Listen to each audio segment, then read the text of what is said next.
بسم اللہ الرحمن الرحیم۔ السلام علیکم ورحمۃ اللہ وبرکاتہ۔ پیارے بھائیوں اور بہنوں، آج کی اس بابرکت مجلس میں ہم ذکر کریں گے اس عظیم ہستی کا جن کے عدل کی گواہی آسمان نے بھی دی اور زمین نے بھی، جن کا نام آتے ہی تاریخ کا سر جھک جاتا ہے، جن کے فیصلے اتنے مضبوط، واضح اور سچے ہوتے تھے کہ دوست دشمن سب انہیں عدل و انصاف کا پیکر کہتے۔ جی ہاں، حضرت عمر بن خطاب رضی اللہ تعالیٰ عنہ، جنہیں رسول اللہ صلی اللہ علیہ وآلہ وسلم نے فرمایا اگر میرے بعد کوئی نبی ہوتا تو حضرت عمر ہوتا، ترمذی شریف کی حدیث ہے۔ آج کی دنیا میں جہاں انصاف صرف طاقتور کے لیے ہوتا ہے، قانون صرف کمزور پر لاگو ہوتا ہے، وہاں حضرت عمر رضی اللہ تعالیٰ عنہ کا نظام عدل ایک روشنی کی کرن ہے۔ حضرت ایک ہم واقعہ بیان کرتے ہیں۔ حضرت عمر رضی اللہ تعالیٰ عنہ کا قاضی کا احتساب۔ حضرت عمر رضی اللہ تعالیٰ عنہ نے ایک قاضی کو مقرر کیا، شرح بن حارث کو۔ کچھ دن بعد انہیں بلایا اور پوچھا، اے شرح، جب دو فریق تمہارے پاس آئیں تو کس کو پہلے بٹھاتے ہو؟ عرض کیا، دونوں کو برابر بٹھاتا ہوں۔ پوچھا، کسے پہلے سنتے ہو؟ کہا، جو پہلے آئے۔ حضرت عمر رضی اللہ تعالیٰ عنہ نے فرمایا، اگر دونوں اکٹھے آئیں؟ کہا، تو جسے پہلے دیکھوں اس کو پہلے سنتا ہوں۔ حضرت عمر رضی اللہ تعالیٰ عنہ نے فرمایا، دھیان رہے کہیں تیرا جھکاؤ کسی ایک طرف نہ ہو جائے، کیونکہ عدل صرف فیصلہ کرنے کا نام نہیں بلکہ محسوس بھی ہونا چاہیے۔ یہ واقعہ ہمیں سکھاتا ہے کہ انصاف کی بنیاد رویے اور گفتگو سے شروع ہوتی ہے۔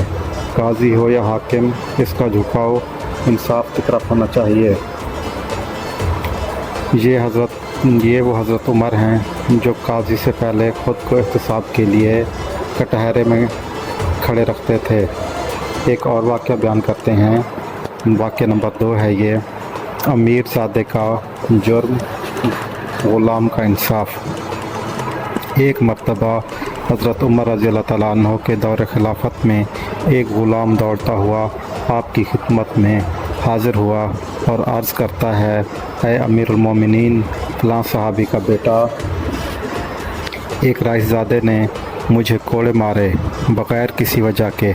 حضرت عمر رضی اللہ تعالیٰ عنہ نے فوراً اسے بلایا اور اس سے پوچھا، کیا تم نے اسے مارا؟ تو اس نے جواب دیا، جی میں نے مارا، میں بہت غصے میں تھا۔ تو حضرت عمر رضی اللہ تعالیٰ عنہ نے فرمایا، غصے میں تو کیا تو اس کا رب ہے؟ مار کھانے کا حق صرف قصوروار کو ہے، غلام کو اس کے حق سے محروم نہ کر۔ پھر حکم دیا غلام کو، تو بھی اسے ایسے ہی کوڑے مار جیسے اس نے مارے تھے۔ رئیس زادہ خاموشی سے مار کھاتا رہا، کوئی معافی نہیں، کوئی سفارش نہیں۔ عدل انصاف ہو تو حضرت عمر رضی اللہ تعالیٰ عنہ کا کمال دیکھیں، نہ سفارش دیکھتے ہیں، نہ حسب و نسب، غلام کے حقوق کا تحفظ کرتے ہیں۔ یہ وہ عدل ہے جس پر یورپ کے قانون دان بھی حیران ہیں۔ ایک اور واقعہ آپ سے شیئر کرتے ہیں، بیٹی کے لیے دودھ میں پانی ملانے سے انکار۔ رات کا وقت تھا، حضرت عمر رضی اللہ تعالیٰ عنہ گاشت پر تھے۔ ایک گھر کے اندر سے آواز آتی ہے، ماں کہہ رہی ہے اپنی بیٹی کو کہ دودھ میں پانی ملا دو۔ کون سا حضرت عمر دیکھ رہا ہے؟ بیٹی نے جواب دیا، ماں اگر حضرت عمر نہیں دیکھ رہا تو اس کا رب تو دیکھ رہا ہے۔ حضرت عمر نے صبح اپنے بیٹے عاصم سے کہا، جاؤ اور اس لڑکی سے نکاح کرو، اسی عورت سے نسل میں تقویٰ آتا ہے۔ اسی عورت سے بعد میں حضرت عمر بن عبدالعزیز پیدا ہوئے جو دنیا میں دوبارہ عدل کی علامت بنے۔ سبق، ایک رات کی دیانت نسلوں میں برکت بن گئی۔ اللہ دیکھ رہا ہے، یہ جملہ انسان کو حیوان سے انسان بنا دیتا ہے۔ واقعہ نمبر 4، حضرت عمر رضی اللہ تعالیٰ عنہ اور قاتل کا انصاف۔ ایک شخص کو قتل کا مقدمہ حضرت عمر کے پاس لایا گیا۔ قاتل نے اعتراف کر لیا لیکن مقتول کے ورثاء نے قصاص کا مطالبہ کیا۔ حضرت عمر رضی اللہ تعالیٰ عنہ نے قاتل سے پوچھا کیا تمہارے پاس کوئی عذر ہے؟ تو اس نے کہا میری بیوی نے پانی مانگا تھا، میں پانی لینے گیا، پیچھے میرے بیٹے نے لڑائی میں ایک پتھر مارا جس سے یہ مر گیا۔ حضرت عمر رضی اللہ تعالیٰ عنہ نے پوچھا کیا یہ سچ ہے؟ کیا تم ذمہ دار ہو؟ اس نے جواب دیا جی ہاں، میرا بیٹا چھوٹا تھا، ذمہ داری میری ہے۔ حضرت عمر رضی اللہ تعالیٰ عنہ نے مقتول کے ورثاء سے کہا یہ تمہیں دیت دینے کو تیار ہے، معاف کر دو، مگر وہ نہ مانے۔ حضرت عمر نے حکم دیا پھر قصاص لیا جائے گا، لیکن مقررہ طریقے سے اور گواہوں کے بعد۔ سبق: حضرت عمر رضی اللہ تعالیٰ عنہ جذبات پر نہیں، شریعت پر فیصلہ کرتے تھے۔ مظلوم کو انصاف ملتا تھا، لیکن مکمل تحقیق کے بعد۔ واقعہ نمبر 5، امیر المومنین کا لباس، عدل کا ثبوت۔ جمعہ کے دن حضرت عمر رضی اللہ تعالیٰ عنہ خطبہ دینے آئے تو ان کے جسم پر ایک بڑا چادر نما لباس تھا۔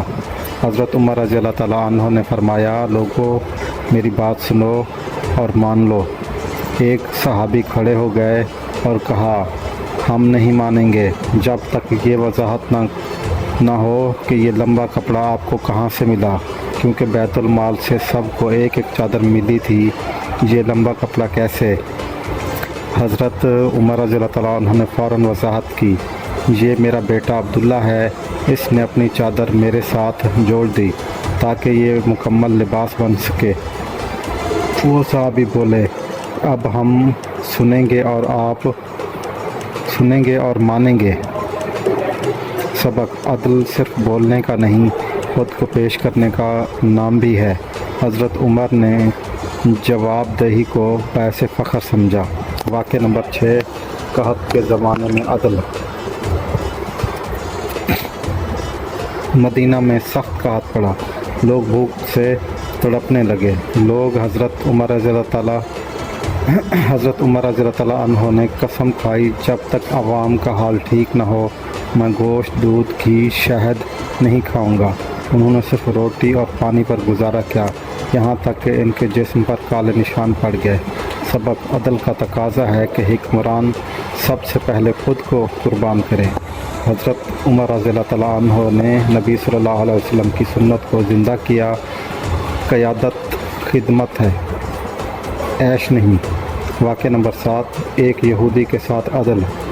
ایک یہودی اور ایک مسلمان میں جھگڑا ہوا، دونوں حضرت عمر کے پاس آئے۔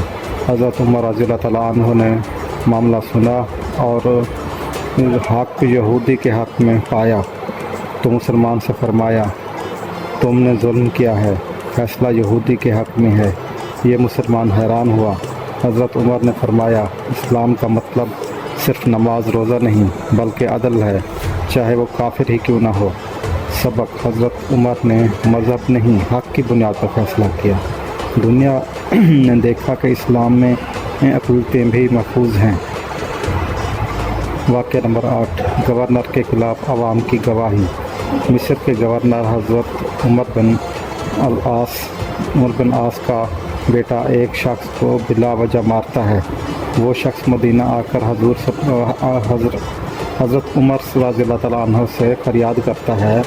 حضرت عمر رضی اللہ تعالیٰ عنہ نے گورنر اور اس کے بیٹے کو بلایا اور اس مظلوم کو اجازت دی اسے مارو جیسے اس نے تمہیں مارا۔ پھر فرمایا اے عمر، تم نے انسانوں کو کب سے غلام بنایا ہے جب کہ ان کی ماؤں نے انہیں آزاد جانا ہے۔ سبحان اللہ، کیا ہی بات کی ہے حضرت عمر نے۔ حضرت عمر رضی اللہ تعالیٰ عنہ حکمرانوں کو عوام کے برابر لاتے تھے۔ ظلم کے خلاف ان کی تلوار کبھی نہیں رکی۔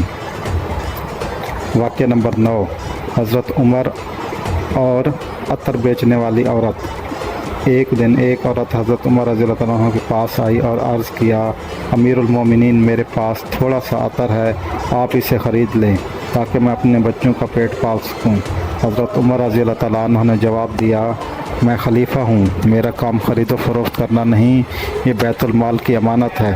پھر انہوں نے اسے دوسرا حال بتایا تو مسجد کے دروازے پر بیٹھ جاؤ میں لوگوں سے کہوں گا کہ تم سے خریدیں۔ اور پھر حضرت عمر رضی اللہ تعالیٰ عنہ خود نماز کے بعد کھڑے ہوئے اور فرمایا، لوگو یہ بہن اپنی محنت سے رزق چاہتی ہے، اس سے خریداری کرو۔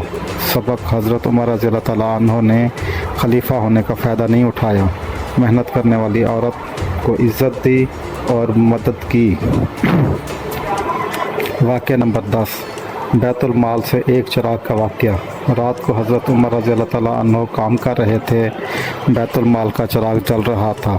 اسی دوران ان کا بیٹا آیا اور دنیاوی باتیں کرنے لگا۔ حضرت عمر رضی اللہ تعالیٰ عنہ نے فوراً چراغ بجھا دیا۔ بیٹے نے پوچھا، ابا چراغ کیوں بجھایا؟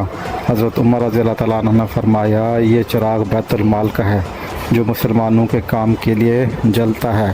جب ہم ذاتی بات کریں تو ذاتی چراغ جلنا ہوگا۔ سبق: ایمانداری کا وہ معیار جو آج ناپید ہو چکا۔ حکمران کی ذاتی اور قومی چیزیں میں واضح فرق۔ واقعہ نمبر 11، حضرت عمر رضی اللہ تعالیٰ عنہ کو گلی میں بچوں کا رونا سننا۔ ایک مرتبہ رات کے وقت حضرت عمر گشت پر تھے۔ ایک گھر سے بچوں کے رونے کی آواز آ رہی تھی۔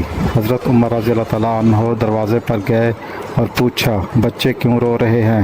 ماں نے جواب دیا، کھانے کو کچھ نہیں، دیگچی میں پانی اور پتھر رکھے ہیں تاکہ بچے سمجھیں کھانا پک رہا ہے اور سو جائیں۔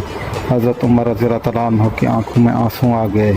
فوراً بیت المال گئے، آٹا، گھی اور دیگر سامان لیا اور خود اس عورت کے گھر پہنچے۔ ایک ساتھی نے کہا، میں لے چلتا ہوں۔ فرمایا، قیامت کے دن میرا بوجھ تم اٹھاؤ گے؟ سبق: لیڈر خود بھوکے کے دروازے پر پہنچتا تھا۔ عدل صرف کمرہ عدالت میں نہیں، گلیوں میں بھی ہوتا تھا۔ واقعہ نمبر 12، حضرت عمر رضی اللہ تعالیٰ عنہ اور غلام کی مشاورت۔ حضرت عمر رضی اللہ تعالیٰ عنہ کے ایک غلام نے کسی دن ایک مشورہ دیا۔ کسی صحابی نے حیرت سے پوچھا، کیا آپ غلام سے بھی مشورہ لیتے ہیں؟ تو حضرت عمر رضی اللہ تعالیٰ عنہ نے جواب دیا، اگر بات درست ہو تو غلام کیا اور بادشاہ کیا، اور اگر غلط ہو تو صحابی بھی ہو قابل مشورہ نہیں ہے۔ سبق: مشورہ قابلیت پر ہوتا ہے، حیثیت پر نہیں۔ حضرت عمر رضی اللہ تعالیٰ عنہ کے دربار میں سب کو بولنے کی آزادی تھی۔ واقعہ نمبر 13، حضرت عمر اور کافر قاصد کا معاملہ۔ رومی بادشاہ کا قاصد مدینہ آیا تاکہ حضرت عمر رضی اللہ تعالیٰ عنہ سے ملاقات کرے۔ شہر میں داخل ہوا تو حیران ہوا کہ کوئی محل نہیں، کوئی گارڈ نہیں۔ آخر کار ایک درخت کے نیچے سوئے ہوئے شخص کو پایا۔ اس نے دیکھا کہ وہی حضرت عمر رضی اللہ تعالیٰ عنہ تھے اور کہا، یہ خلیفہ ہے، نہ تخت نہ گارڈ۔ پھر کہا، عدل تو و امن تو و نعمت تو یا عمر، آئے عمر تو نے عدل کیا، امن پایا اور سکون کی نیند سویا۔ سبق: امن حکومت کی طاقت سے نہیں، عدل سے پیدا ہوتا ہے۔ جب عدل ہوتا ہے تو حکمران کو کسی سے ڈر نہیں ہوتا۔ پیارے بھائیوں اور بہنوں، ہم نے اب تک حضرت عمر رضی اللہ تعالیٰ عنہ کے عدل، حکمت، زہد اور قیادت کے 13 روشن واقعات سنے، اور ہر واقعہ صرف تاریخ کا حصہ نہیں بلکہ آج کی دنیا کے لیے ایک دستور ہے۔ اگر حکمران، حاج، عالم یا ایک عام انسان بھی ان اصولوں پر عمل کرے تو گھروں میں سکون آ جائے گا، عدالتوں میں انصاف آ جائے گا، قوموں میں روشنی آ جائے گی اور امن قائم ہو جائے گا۔ کوئی بھوکا نہیں سوئے گا، غربت ختم ہو جائے گی اور امن ہو جائے گا۔ اللہ تعالیٰ مجھے اور آپ کو سنے ہوئے پر عمل کرنے کی توفیق عطا کرے۔ اس میں جو غلطی کوتاہی اگر مجھ سے ہو گئی ہے تو اللہ تعالیٰ بھی معاف فرمائے، اور ناظرین سے بھی گزارش ہے کہ آپ بھی میری اصلاح کیجیے گا اور میسج کر کے ضرور بتا دیجیے گا اپنے کومنٹس میں، تاکہ میں اپنی غلطی کو ٹھیک کر سکوں۔ جزاک اللہ۔ آخر میں ہمارے چینل کو سبسکرائب کریں، لائک کریں اور شیئر کریں تاکہ یہ ایک اسلامی پیغام دوسروں تک بھی پہنچ سکے۔ جزاک اللہ۔ اللہ حافظ۔